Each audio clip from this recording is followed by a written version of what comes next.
Hi, this is Batman, filling in for Michael Mosier, who's on vacation. Greetings and salutations from the sand, sun, and surf of Cape Cod, Martha's Vineyard, and the sunny, cool island of Nantucket.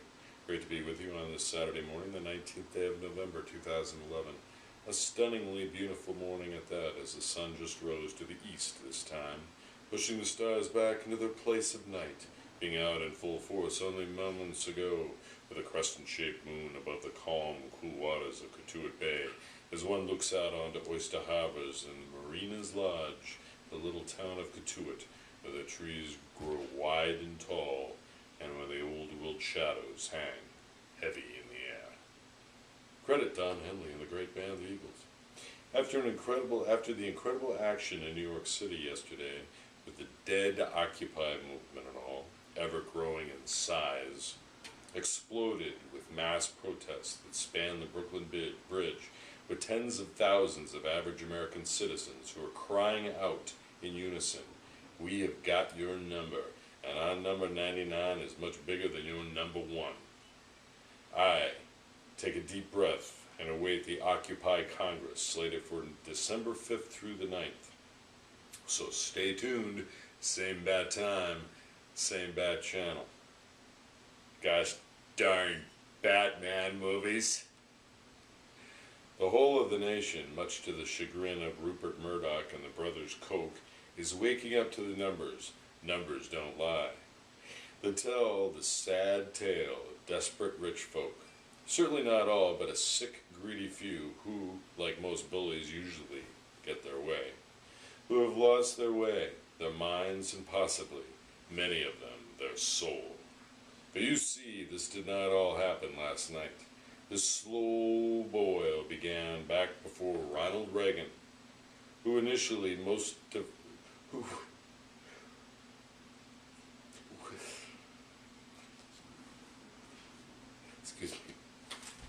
was initially, most definitely, a puppet of sorts to Donald Reagan, former Treasury Secretary under Reagan and CEO of Merrill Lynch. But that's another story for another day. Yes, before Ronald Reagan, there was Milton Friedman. And if you know anything, I'm talking to you, Bill O'Reilly, you clown, about Miltonian economics. That's for you, Keith. And I encourage you to explore it for yourself on the Google, and you will know this experiment that is transpiring right now under our noses, the hijacking of the real United States of America. But thanks to this new movement, not for long, has been attempted before, this Miltonian garbage in the 1950s, where a plutonic militarized government was set up in Chile by our government, set up by a number of carefully orchestrated shocks to the economic and social system, upsetting the apple cart, as it were, and erecting an Orwellian state run by brutal dictators whose only goal is to create profit for the ruling plutocracy, while simultaneously keeping the now majority poor, enslaved, and in fear, while putting people who spoke out against the corruption in secret prisons, or just plain killing them on sight. Sound familiar? Achtung, baby! That is, in a nutshell, what is going on right now in these here United States of America. The entire system is corrupt. From the mayor of New York, "Hi Mike, you knucklehead," to the beat cop, from the boardroom of Goldman Sachs to the lowest corporate stooge on the payroll.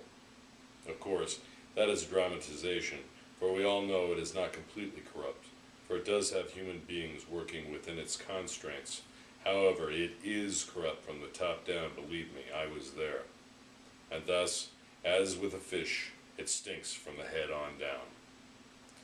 It is the ultimate pyramid scheme, mostly on Wall Street, which represents the epicenter of fiscal judgment, trading, and most of all speculation of the massive corporate conglomerations that are global in nature, caring nothing, of course, for the common man or woman in this country.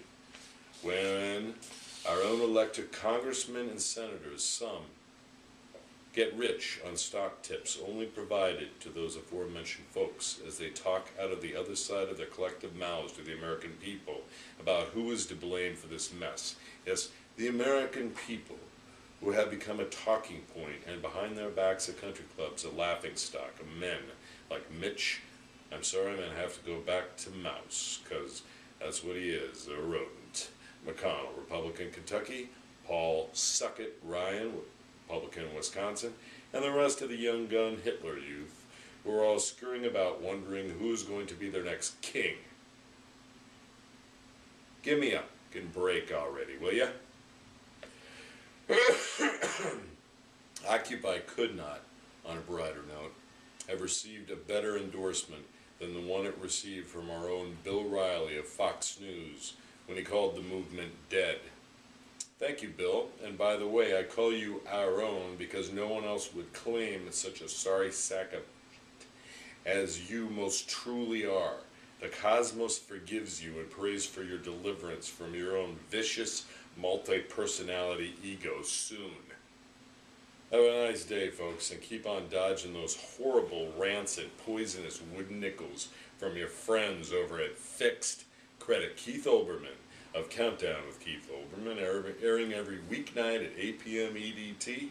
That's Eastern Standard Time, you and me. Yuck! And again at 11, 2 a.m., 7 a.m., noon, and 3 p.m. the next day, only on Current TV. The best real news coverage of this historic Occupy movement out there today and tomorrow. News. Fixed News, excuse me.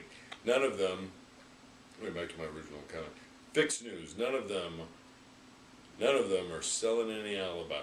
Fixed News, none of them are selling any alibis as you stare into the collective vacuum of their eyes. Preserve the wilderness. Peace.